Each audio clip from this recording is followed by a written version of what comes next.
Hello, good morning and welcome to the first of these ATG online sessions. Unfortunately we couldn't meet in person last month, so we're looking to do this as an online session and maybe use these ongoing as well as our in-person events.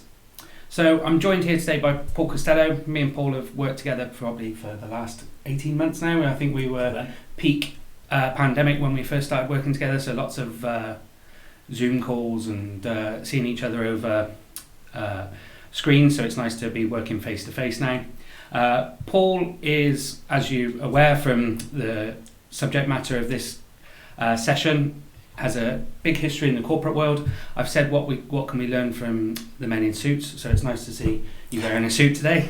So maybe take a couple of minutes just to introduce yourself, Paul, and what you've done previously and now what you do as well.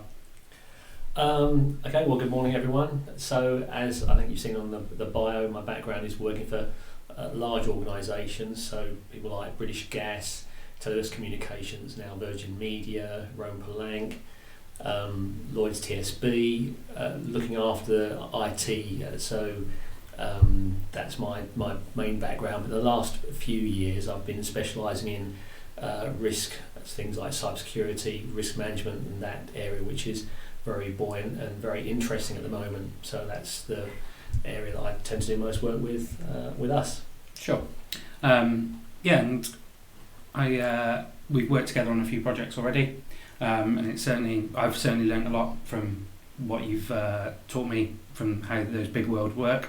But a question I think gets asked of you quite often: when you first go into work with an organisation, what's kind of the thing that could make the biggest impact when you're taking your experience into bringing it into the SMEs?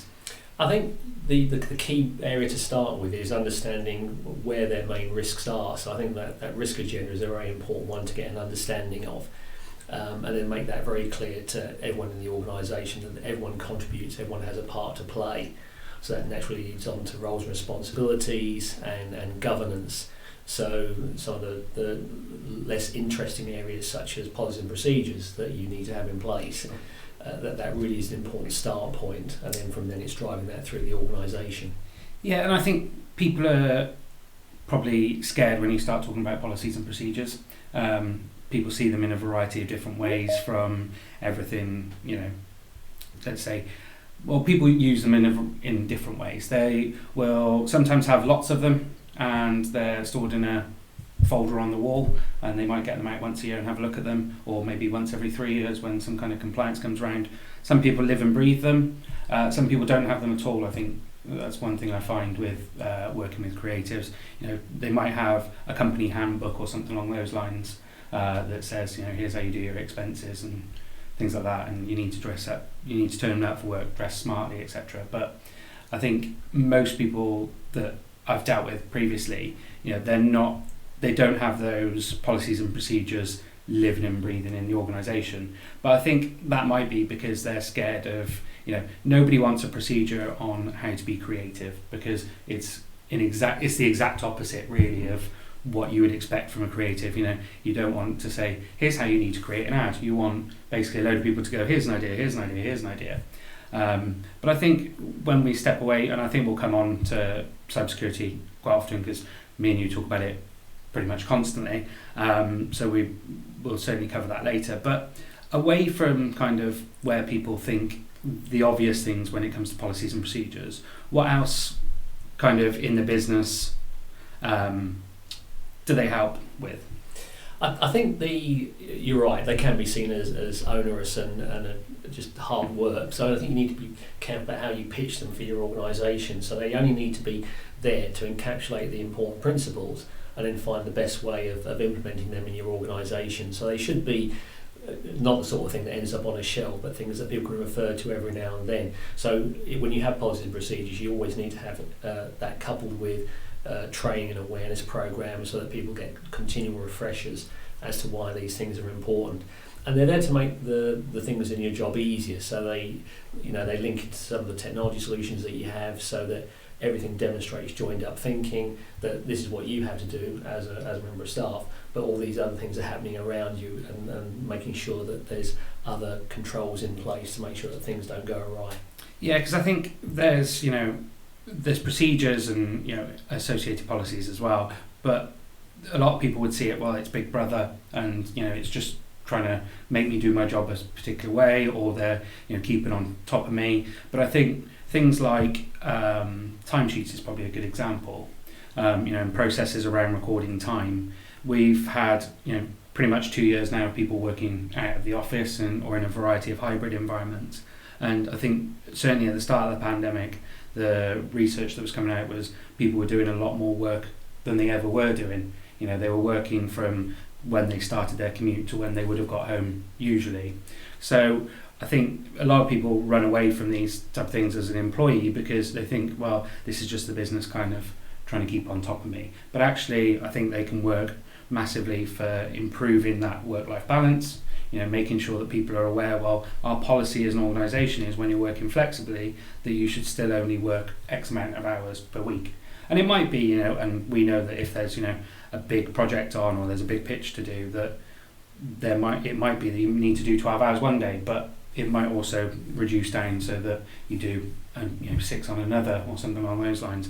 I think they very much help both the employer and the employee through all areas of the business, really. And it gives, like you said, it gives structure. I know that, a lot of the times, and especially in small businesses, that there can be huge overlap in what people do. So having those policies that can help people understand what's expected of them can be a huge thing. Is that what you've found? I think that's a very good point that you make. I mean, they should be there to help, not to hinder, and not seen as a stick, but ways in which it makes your job easier because you understand the things that you have to do, you understand everything that goes on around you, that also helps that happen. The thing about policy procedures is that they do embed that best practice way of working. They also make it very clear what your roles and responsibilities are, how you face off to other people in the organisation. That's often where some of the issues arise, some of the gaps, and good policy and procedures make it easy to identify where those gaps are and then sweeten them up to make sure that everything that needs to be done is addressed.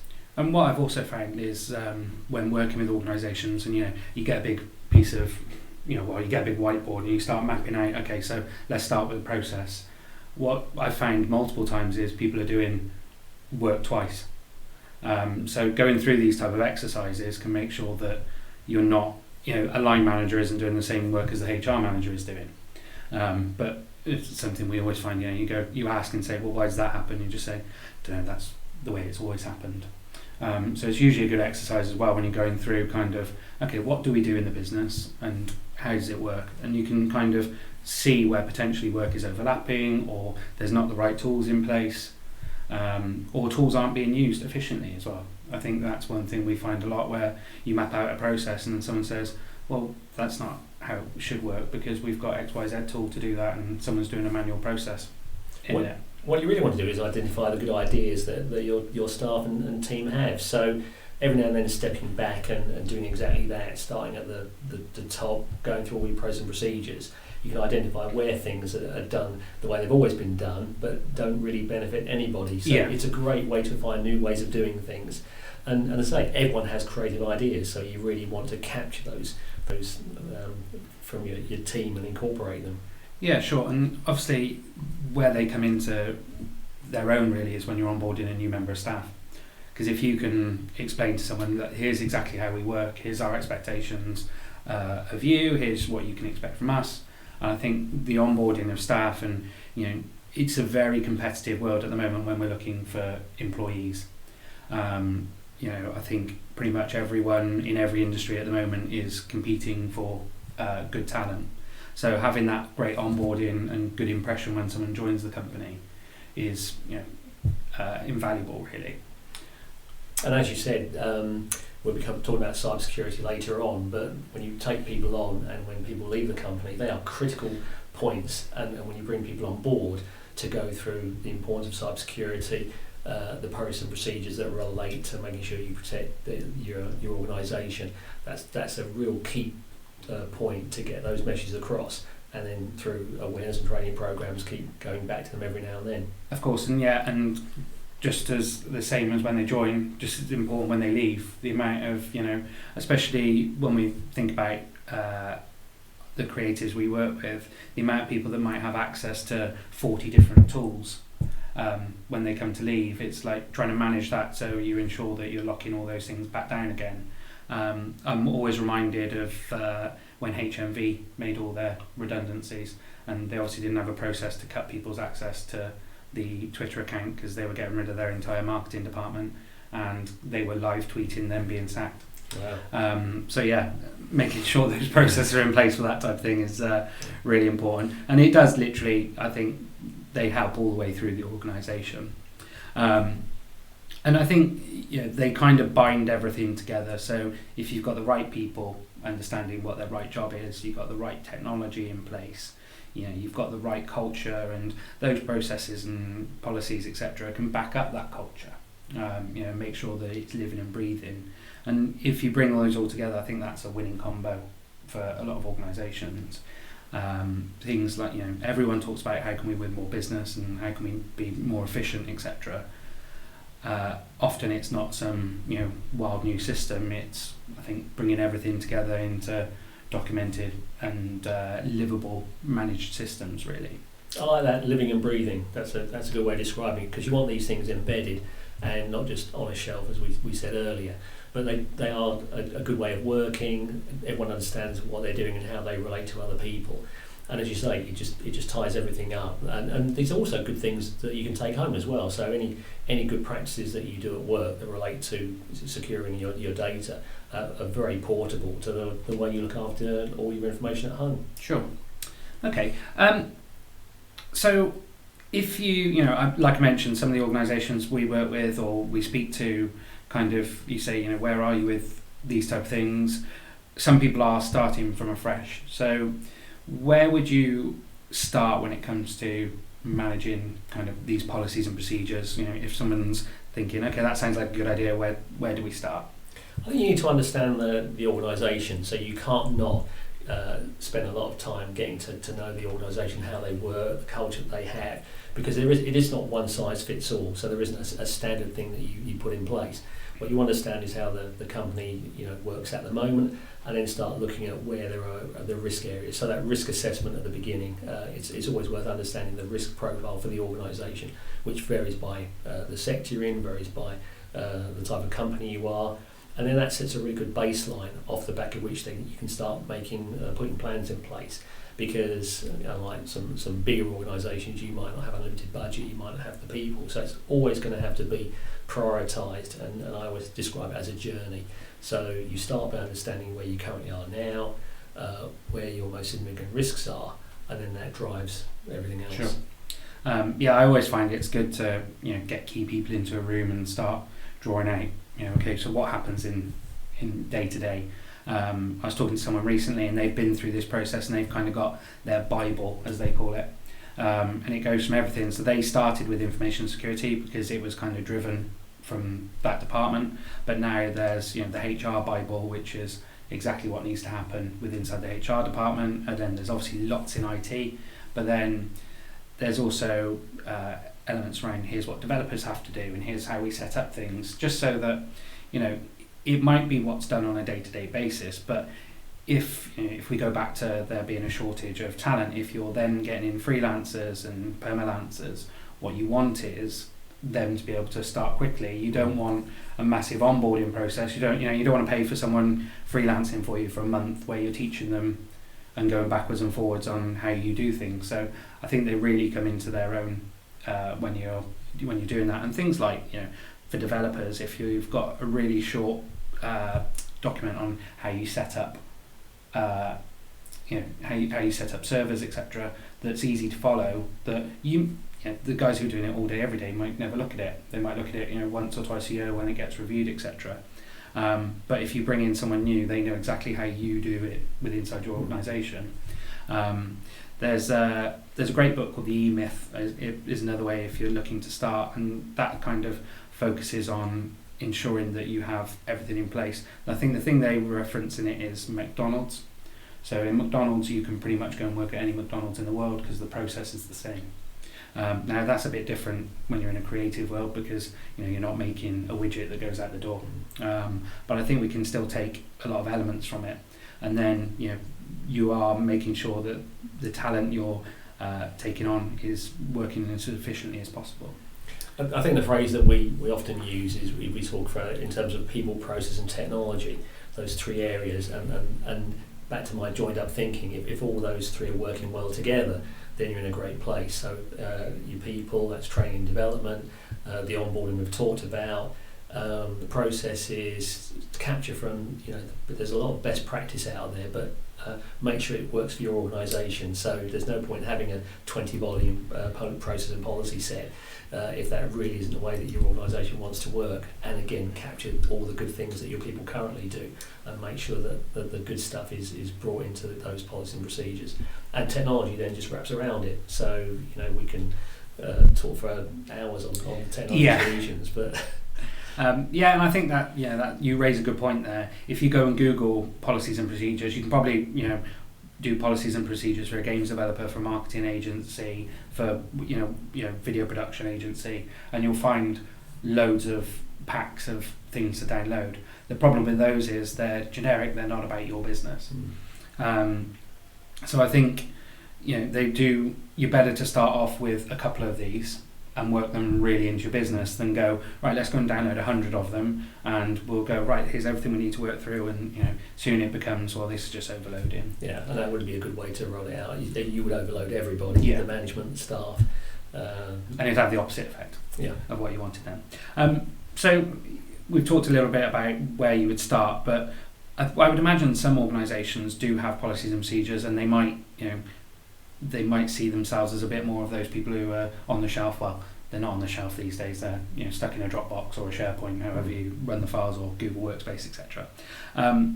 We're at ATG just with your assistance implementing RACI now, and I think that's kind of the next step where you do have those policies and procedures in place. But can you explain a bit about RACI and how that works? It really is a way of just making the accountabilities clear within an organisation so that everybody understands what it is they need to do, what their critical success factors are, where they have touch points and handovers with other parts of the organisation. So again, back to this, making sure there are no gaps, that every one of the processes, which are the people make the process work, and everything they do links up with things that are done by other parts of the organisation. So RACE is an acronym, is responsible, accountable, consulted and informed, and that's a good set of categories to allocate for any process. Who owns it, who is the one who can fix it if it goes wrong, who reports it on it, who he or she reports to. It's just making sure that for every process and every part of that process, those accountabilities are understood, particularly ownership, because that's critical. Yeah, I'm glad you didn't test me on what the acronym stands for as well, because as much as I look at it every day, it's one that I can't seem to get into my mind. But yeah, I think what you raised there is really important, and it does. When I first looked at it, and kind of when we first started to go down the path, I thought this is going to be really overly complicated. But actually, it makes life a lot simpler because you do understand, right? If I've got a problem with that, that's who I go to. If and also the person who's running that kind of function knows who they need to inform if something is happening, etc. So I think as we grow as an organisation, it's going to be really important for us, and certainly something that if you are kind of at the point where you have got those policies and procedures, you are starting to live in them, but things still drop, balls still get dropped around the areas. I think it's certainly something that would help these creative agencies and other creative businesses as well.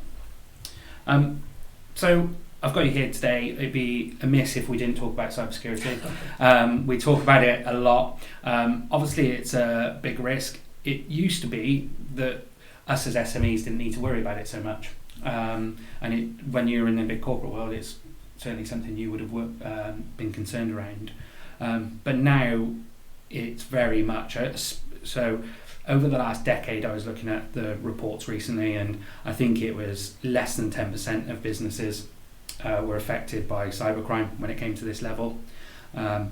and it was all 90% in those big organisations. But now I think that figure's somewhere around, it's like pretty much 50% now. So 50% is, if you look at just the private sector, and the charities have big problems and the third sector, etc. But if you just look at businesses, it's pretty much 50-50 now when it comes to cyber attacks, that they're affecting big corporates and they're affecting SMEs. And unfortunately, I looked at some new research the other day where it looked at the top ways that kind of attackers get into those businesses, into SMEs.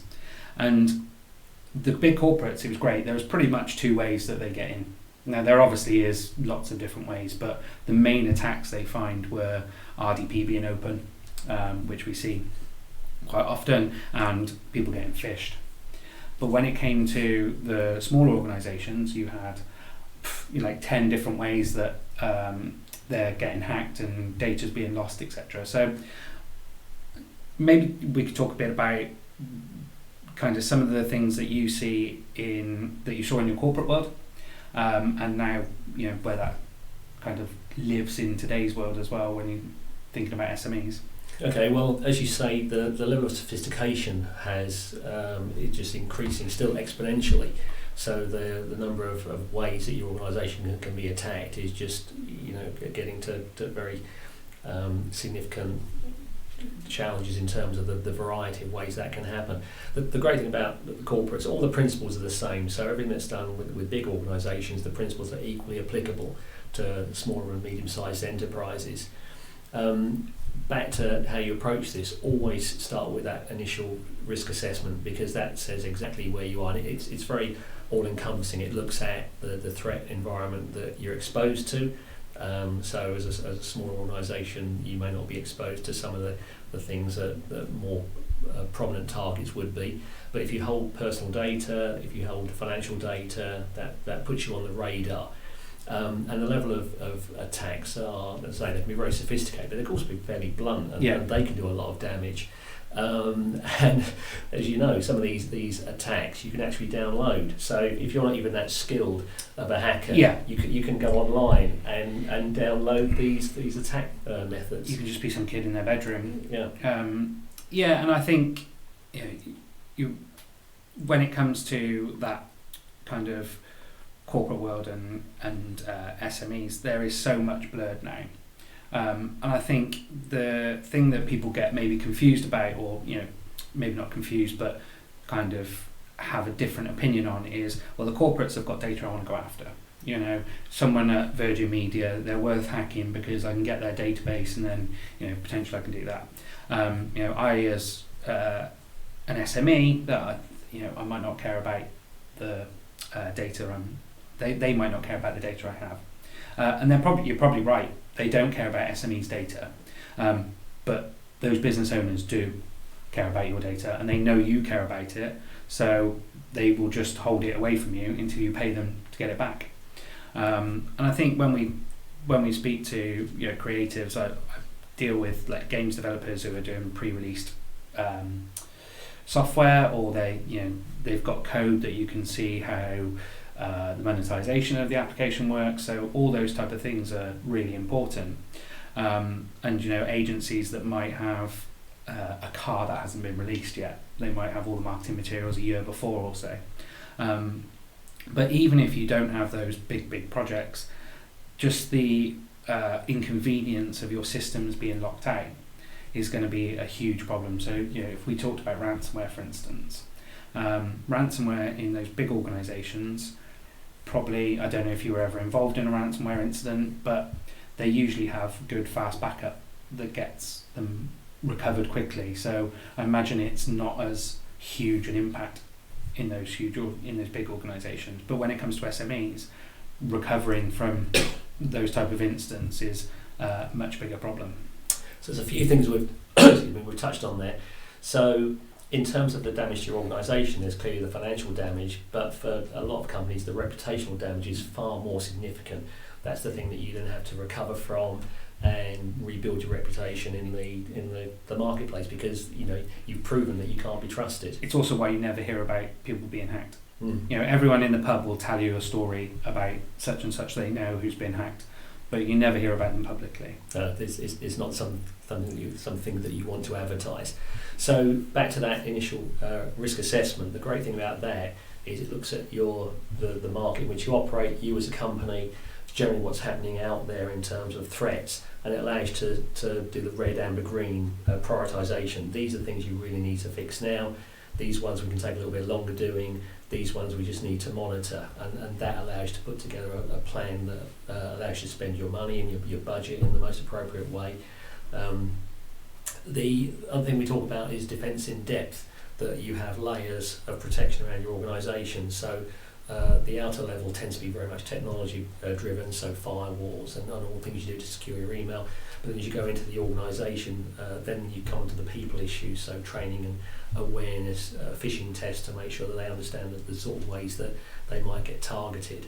Joined up thinking, making sure that all the components work together to give you the best level of protection you can for the money that you need to spend. That's the other thing, it's appropriate to you, so you don't have to expect to pay a fortune. Yeah, and I think that's the huge thing. We always talk about our bulletproof glass approach to security. Bulletproof glass works by having glass, plastic, glass, plastic, glass, plastic. You're hoping that bullet is going to get stopped by one of those layers. Now, it might not get stopped by the first three, but hopefully it's going to get caught by one of them. Good description. And we usually have a bit of bulletproof glass around, but I think it's out on the bookcase out there.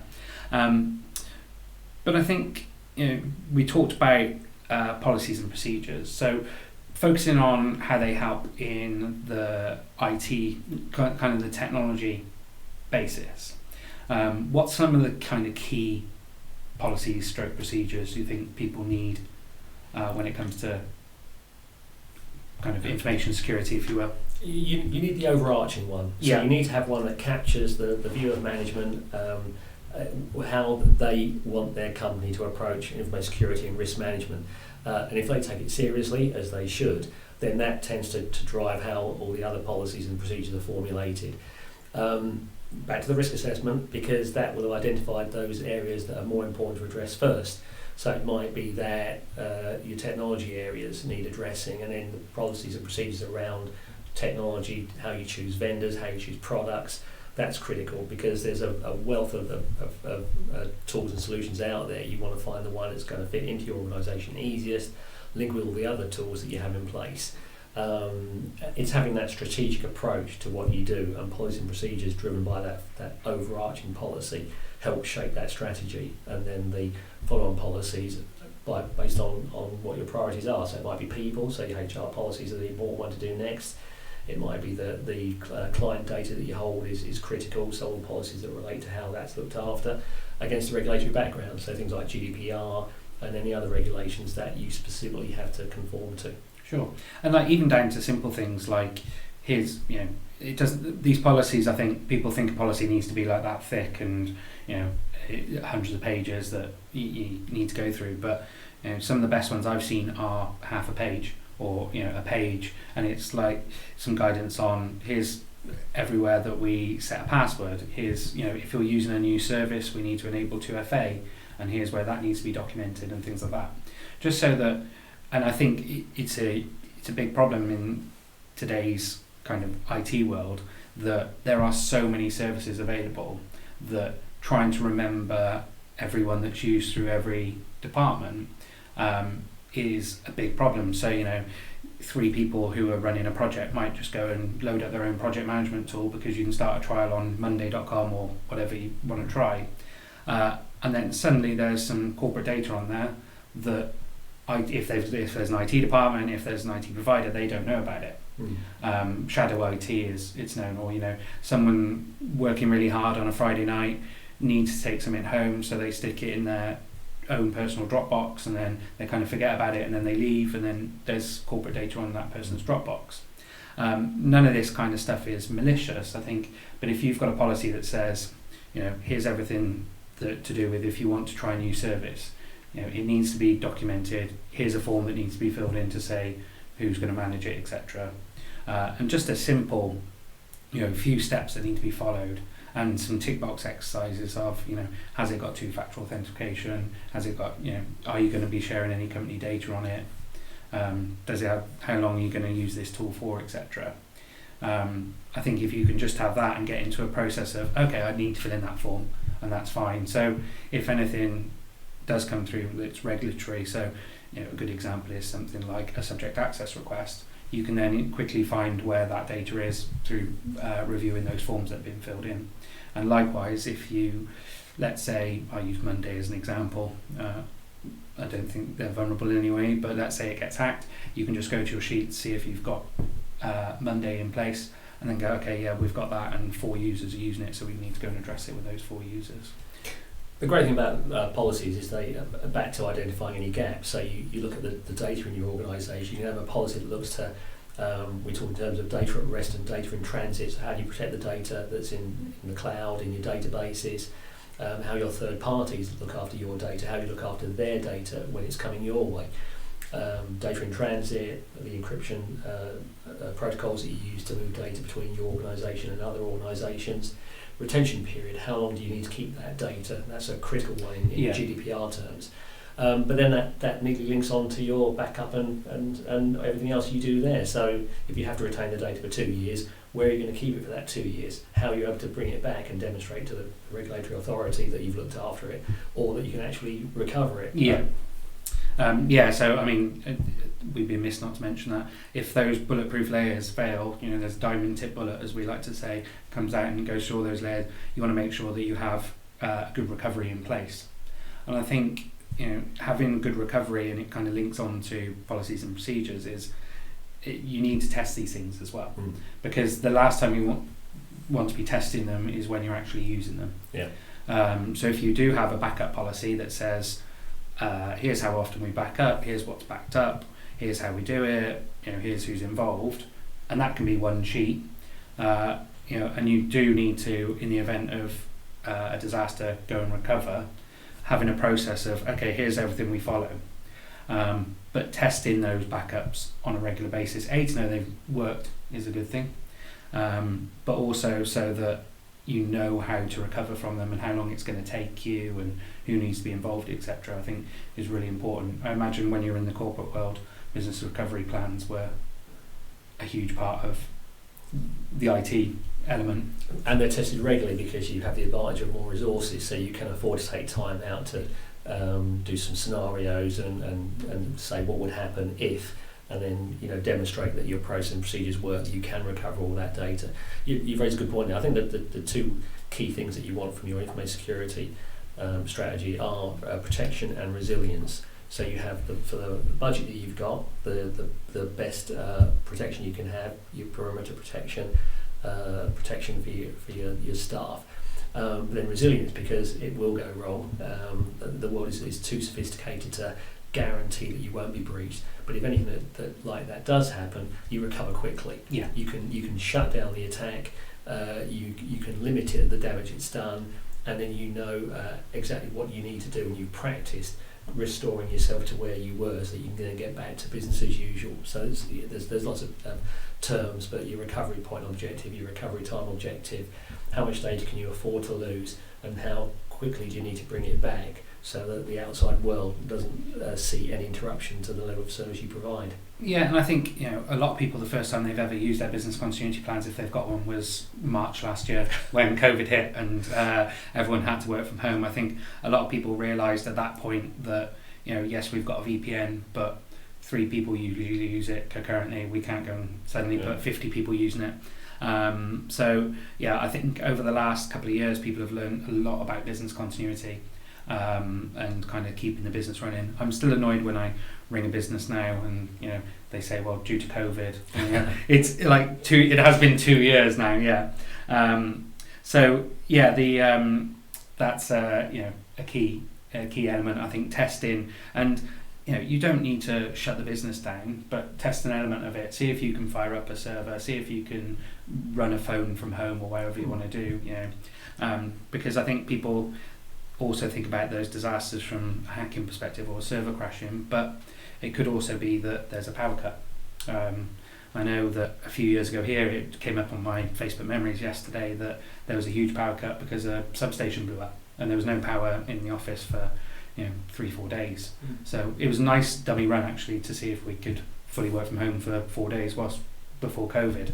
But yeah, testing those processes is really important. You can do a lot of that as a paper exercise. You can just get around the table and say, right, what could happen that could damage my business, and then just say, right, at the moment we've got these things in place. That's interesting. That could be a route in that would cause us problems. So then you can think about what you need to do to correct those gaps. Yeah, and the NCSC have been doing some really good work around that. So the NCSC can kind of control cybercrime in the UK, part of GCHQ, and they have their exercise in a box elements, and we've worked through them with a few clients, and there's even a simple thing as, right, so if I took your laptop off you now, what would happen? And okay, so then you look at a few scenarios. So right, what data was on there? And okay, well, I had a load of customer data on there because I was working on it on the train. Okay, so if someone just opens that, are they going to be able to then get that data, or is it encrypted, etc.? But also looking at the other element of, okay, but if it was on that laptop, it's not backed up, so you've currently lost that work. So something as simple as, like you said, round the table, you don't need to do anything too crazy. And if you work with your IT provider or working with us, or you can just do it yourselves, working with those exercise in the box, as it's known for NCSE, and I'll put those in the follow-up details so that everyone can see them. So I think we've talked a little about it, but and I would obviously say take a risk audit from ATG as us as a service, but if you were starting to look at this risk management element, you wouldn't start looking at every risk in the world, would you? You'd kind of start to look at a few. Is there a way that you kind of, if someone wanted to go away this afternoon, go, right, we need to get this started, how would you approach that in a SME world? There's a lot of material generally available that you can get swamped by what's out there, and often the vendors of solutions will say this is the thing you need to do, and will be pushing their solution above everything else. I think just get all the key people around the table, so all the key stakeholders we call them, so every function head or something, staff members as well, and just talk through what your understanding is of how well you think your organisation is currently presented, and everyone can contribute to that conversation. And then I think you can immediately then get, if you're attending seminars like this, you're starting to think, okay, this is important, and there's things happening out there that maybe I'm not quite as prepared as I need to be. And as I say, there's as much risk from blunt tools. Ransomware is can come from anywhere, and they're not targeted. It's shotgun rather than rifles. They're not picking your organisation specifically. They're just throwing it out there, particularly when they can download these tools and do as much damage as they can. And just think about if that happened. If you lost all the data in your company, how could you bring it back? What would you have to say to your clients about what had happened? If that starts to sound like it's something serious, then you should speak to people like us and say, right, let's do that risk assessment, which is not, as you know, a really big exercise. You can start from a very high level and just say, people are looking pretty good, but there might be some training issues here. Some of the technology areas, there's some gaps that we really need to look at. It's very much a discussion and a conversation to build up that picture of where you want to be. Yeah, and I think the first thing I always do is go, right, okay, so where is your data?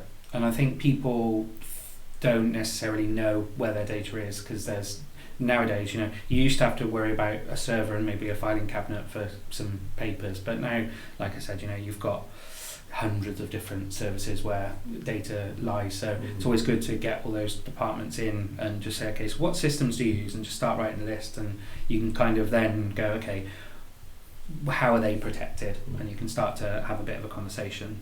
And I think there needs to be a culture of open and honesty, and someone not going, the boss doesn't want to be sat at the head of the table, and then someone in one of their departments says, oh well, we use this tool and it is a bit dodgy, and we haven't really got a very strong pass on it, and we all share the same password, etc. It needs to be a case of, that's fine, we can address it, because I think I go into a lot of organisations with yourself and working with teams, and you can kind of see a couple of people thinking, I'm going to get in trouble if I mention anything here. So it's something I always address at the start of the conversation. Nobody's going to get in trouble. Full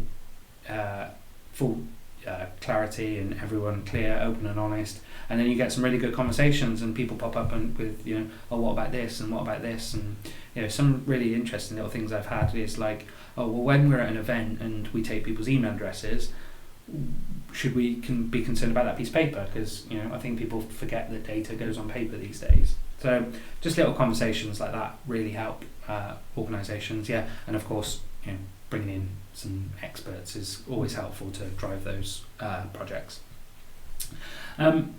So I imagine lots of people working, one of the questions they would like to ask is, they're maybe trying to work with the Virgin Medias of the world, especially some of the bigger creatives might want to get into those corporates as clients. So I imagine you were involved in some conversations where they were going into the supply chain to appoint different services below, whether that be developers or marketing agencies, etc. What type of things would they be looking for from what we've discussed, from information security, from policies and procedures, that they would expect to see in their supply chain that potentially the people who are watching can say, we can put those in place now, so that when we do go to the Virgin Medias of the world, we can almost say, we know you're going to ask about X, Y, and Z, here's ours, etc., getting ahead of the curve. Because I think what tends to happen is you get these massive RFIs, but from your opinion, what would they be expecting? Good question. Clearly the interesting bit is the creative ideas and all the good ideas that you as an organisation are providing. So a large part of the RFI will be about that.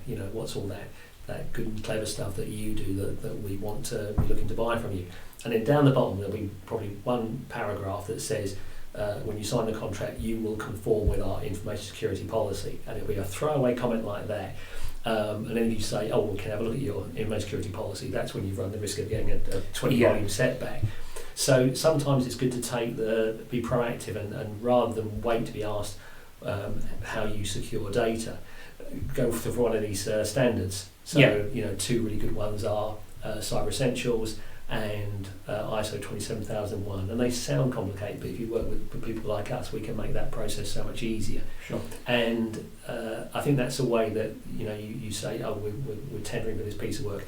And by the way, we've got the certification that says, we know how to look after your data. And sometimes they'll just go, okay, that's fine. You don't need to read through our information security policy because you've chosen to certify yourself against a recognised standard. Yeah, I remember so I used to say I've been in the IT industry over 10 years, it's now easily 20. But there used to be these forms that would come through. It was more when you were dealing with the MOD, and there was a box at the top that just said, does this computer connect to the internet, or does this service connect to it? And if you didn't answer yes to that, you didn't have to fill the rest of it in. Yeah. But I also see it now where, the top of those forms often say, do you have Cyber Essentials? Do you have ISO 27001? And then, the more advanced ones, your SOCs, etc. Of the world. But I think, you're right, if people can get ahead of the game and just go in, and it's that differentiator to the other companies you're working with as well. If you can understand what they want and then go to them and say, well, we have this, we've got this in place, we're ready to go, you don't need to worry about it. I think the worst one I've seen recently, I was working with an organisation that wanted to do some work with Coca-Cola, and their global information security policy that you had to adhere to was, it was, if I'd have printed it off, it would have been this big on the table. But I think that's certainly the right way to go. I think like insurance, cybersecurity can sometimes be seen as a grudge purchase. You don't really want to pay for it, and you only really need it if things go wrong. But there's a lot of benefits by putting these things in, and it's actually can be quite interesting. So if you do take the lead and you say, right, let's use it as something that we positively market about ourselves, that we take our data seriously, your data seriously, it's actually quite an enriching thing to do, and people in organisations quite like some of the learning they get from it. So it doesn't have to be something that's seen as tedious or, as I've said, a grudge purchase. You actually start getting into it, and it just it's a good mindset to have. And I think some of the people I speak to, knowing they've got these things in place, they sleep better at night. It's all very well and good having the latest technology, etc. But someone can still click on something, someone can still do something that they shouldn't do, and the stuff that we've been talking about can really help that. So we've done the 45 minutes. I can see there's a couple of questions that have come through, so I'll just cover off those. The first one, and I think you've touched on it, is where does ISO kind of fit into all of this? And maybe you could talk in a bit more detail, not in detail because we could be here for the rest of the day, but kind of what is ISO, and let's focus on 27001, but because people might be aware of things like 9001 for quality and a variety of others, but talk us through 27001. So 27001 is a good framework to work with anyway.